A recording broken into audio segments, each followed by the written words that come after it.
Hi, this is Anthony Arnove. I'm here with Dahr Jamail. Dahr, we're at the Winter Soldier hearings in Washington, D.C. What have been some of the highlights for you of attending this gathering?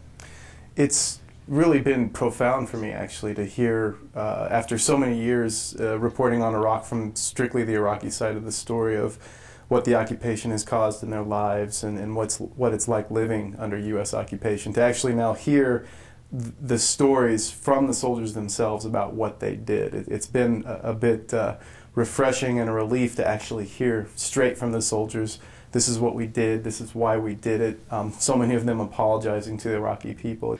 I want to apologize to all the people in Iraq, and I'm sorry, and I hope this is going to be over as soon as possible. And that until people hear about what is going on with this war, it will continue to happen and people will continue to die. I am sorry for the things that I did. I am no longer the monster that I once was. It's been really moving, although quite hard to kind of hear these stories again. Very emotional, I think, for everybody here, and especially me and anyone else that's spent time over there and seen this stuff firsthand. It's been difficult, but at the same time, a relief to hear this. One of the things that I was particularly struck by was the emphasis on how racism and dehumanization has gone hand in hand with the occupation. Is that something you experienced when you were in Iraq and in your own reporting? Is that something that you saw as central to the occupation? Absolutely. I think the occupation couldn't occur without the dehumanization of the other, of Iraqis, and treating them, you know, we hear so many soldiers here talking about, yes, we from the beginning were calling them Hajis, Haji this, Haji that, Haji stores, Haji food, Haji CDs, and without really turning them from humans into just Hajis or ragheads or the other derogatory terms that we've heard soldiers speaking about, it'd be much more difficult and I think impossible to carry out atrocities against them.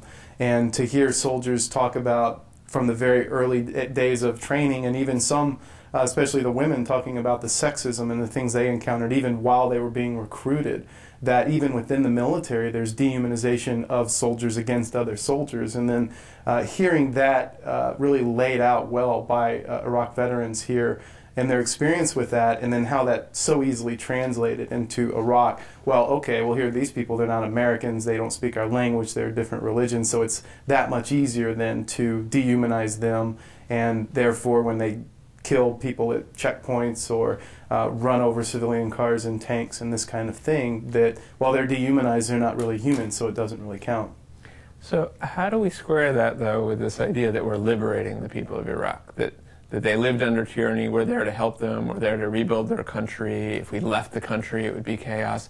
How do people handle that contradiction between this, the reality of the occupation and this kind of dehumanization, this racism, and then this idea that we're freeing them, that we're liberating them, that George Bush said last week that we're there because we view that all human beings are made in God's image, that's why we're there. Right, and this is where I think this event, the Iraq Veterans Against the War Winter Soldier, is so critical, because we have the soldiers themselves talking about, really, even there's been people on panels ridiculing what Bush said, and so you know, different times, one soldier throwing his medals on the ground and saying, I will not be a tool of this administration anymore. Another one today tearing up a certificate he was given by General Petraeus. And you know, this kind of thing where the soldiers themselves are so outraged by this propaganda and know all too well and are telling us and the public and the international world, this is what we did. We completely dehumanized them. This occupation had nothing to do with helping the Iraqis. It was clear to us the first weeks we got there what this was all about. No clear mission, just survival. Do whatever it takes to get out. And if that meant killing 100 Iraqi civilians, that's what we were going to do. And I mean, this is straight from the soldiers. I oppose this war because I love America. I speak out against this war not in anger, but with a great sorrow in my heart. I speak out against this war because I'm disappointed with America. There can be no great disappointment where there is no great love. The truth of the matter is that the war is the atrocity. So I feel that if more people could hear this straight from the soldiers instead of being plugged into corporate media propaganda, Bush administration propaganda, that, oh, there's still some good the U.S. might actually do in Iraq, well, I would say just ask some of these soldiers. You have a book, Beyond the Green Zone, which is based on your work as an unembedded reporter in Iraq. And you just mentioned the mainstream media, the corporate media, the established media, how poorly they've covered Iraq. As you've gone around and talked about your book, what has been the reaction of audiences hearing these stories that they're not getting from the mainstream? It's been a very interesting experience because so many people, even people that have been against the war from the beginning and are in favor of the occupation ending right away, still when they hear some of these detailed graphic stories that I reported on in the book and continue to report on from Iraq, using Iraqi journalists, working with Iraqi journalists over there, it's really, I think, it's hard for people even that are against this to take some of this in of how brutal it is, how dehumanizing it is to Iraqis and U.S. soldiers alike, and that they're still getting information that appalls them. Even now, as we're up on the 5-year anniversary of the war, that people said, yes, so many times I hear this when I give talks, book lectures, that, well, we knew it was bad, but we didn't know it was that bad. And I guess it's not surprising to me because really it is so awful that until someone goes over there and actually sees it for themselves and see what the Iraqi people are having to live under, that it's just difficult to imagine. You are working on a new book. Could you tell us a bit about what the concept is and what you envision it being about? Actually, I got the idea of my next book by going on book tour for this book, Beyond the Green Zone, and I started running into veterans, most of them in Iraq veterans against the war. And, you know, those of us that have been over there, we meet each other and say, oh, where were you, for what dates, and start talking. And that we started doing that, me and some of these veterans, some of them active duty, and they just started telling me stories of things that they did over there that I'd never heard, like going out, you know, not believing in the mission, just in survival mode. How do we get home in one piece? How do we not keep killing Iraqis? How do we not getting our soldier buddies killed? How do we not have that continue? And so they told me they started just doing like fake patrols. They called them search and avoid missions, literally taking their Humvees out to the end of a patrol route, parking in a field, smoking cigarettes, drinking soda, listening to music, and pretending while calling in every hour to base saying, yes, we're still searching the field for weapons caches, we'll be back in an hour.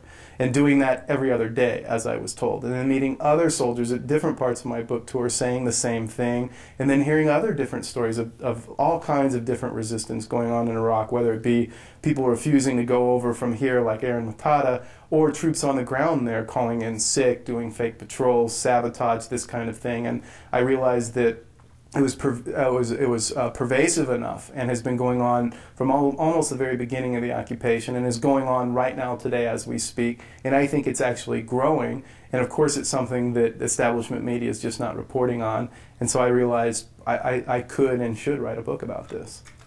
I think it's so important. You look at the Vietnam era and a film like Sir No Sir or the book Soldiers in Revolt.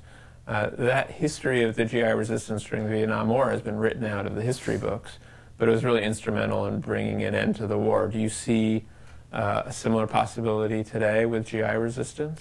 I do see the possibility, without a doubt, and I think that's one of the silver linings of this whole cloud that we're in right now, this dark cloud of this ongoing occupation and the disaster that this country is in right now. That I think, like in Vietnam, where it was really an integral part that ended the Vietnam War, was a strong, powerful, vibrant GI resistance movement. And I think right now, Iraq Veterans Against the War is really the tip of that, and they're leading it, and they're growing. I mean, the fastest growing segment of their population are active duty troops. They're getting between 10 and 15 new members a week, and I think especially now after the incredible success that this Winter Soldier event has been and as powerful as it's been, that I think that we're on the cusp of a similar type of movement exploding, similar to what happened during Vietnam. I think another interesting thing about the Vietnam era is that you had Democrats and Republicans who at various phases of that war oversaw the war. We had elections recently expressing the popular opposition and anger about this war that brought in Democratic majority in the Senate and in the House of Representatives, and yet we see the war continuing to be funded. What do you think about the alternatives being presented in terms of the electoral arena right now? Do you think there's a chance to impact that? Well, it really ties in with what we were just discussing, because I think that if we look at the political landscape in this country, mainstream politics, we have an upcoming presidential election with not one of the leading candidates is talking about immediate total withdrawal and compensation of Iraqis and really helping out veterans back home, the things that Veterans Against the War are so serious about. Those are their 3 key points to try to make happen. And I think that's where they become so much more viable as leaders and as an organization that should be supported, and all veterans part of it, really getting all the support of those in this country that are opposed to the war and the ongoing occupation, where we have clear example after clear example. As you mentioned, the midterms, history will soon repeat itself, most likely with the upcoming presidential election, of just one instance after another of mainstream politics failing the American people and failing what the majority of this people support, which is an end to the occupation, more help for the troops, not spending so much money on the military, getting it more into rebuilding our own infrastructure and helping people back here in healthcare and things like this.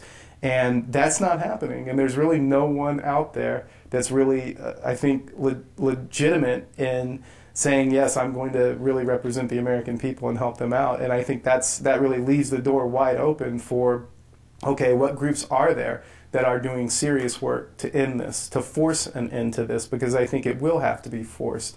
And that's where, on the playing field, who's left standing at this point? Very, very few groups. And I think the most important one is Iraq Veterans Against the War. I think what you're saying about IVAW is really important. How can people who are not themselves active duty troops or who are not veterans post-September 11th, which is the period that IVAW uses to define membership, how can we support their work? Well, there's many ways. I think right now, since we're speaking here at Winter Soldier, and as we all know, there's very limited coverage in the mainstream media. So those of us that already watch Democracy Now! And watch Free Speech TV and read other types of important alternative media, we have watched this event. We're very aware of what these soldiers are saying and what IVAW is saying and what their mission is and how serious they are. And I think one basic thing is go to the IVAW website, ivaw.org. They need help with publicity. They're always needing funds. There's many different ways you can write them directly and just ask, what can I do to help? But I think for starters, especially as a journalist, is disseminate this information. Write letters to the editor about it. Start writing your own pieces about this, or taking articles that have come out about this event and about Iraq Veterans Against the War and get it out there, because media censorship is for IVAW, one of the biggest obstacles they face, just like all of us, where we have this information. It's hard, solid, truthful information. How do we get it out to people that just simply aren't aware of it? And I think everyone can help play a part in many different ways of getting that information out. If people want to read your ongoing reporting or find out about your book Beyond the Green Zone or your forthcoming book, where can they go? Do you have a website? I do have a website. It's dahr.org. We'll get folks there, dahr.org. And I file regular reports from Iraq with the help of my Iraqi colleagues, and presentations on where I'll be giving lectures, and a large link section where folks can find alternative news and foreign news about what's really happening in Iraq. So that's dahr.org? Correct. Well, thanks a lot for being on the show today. Thank you.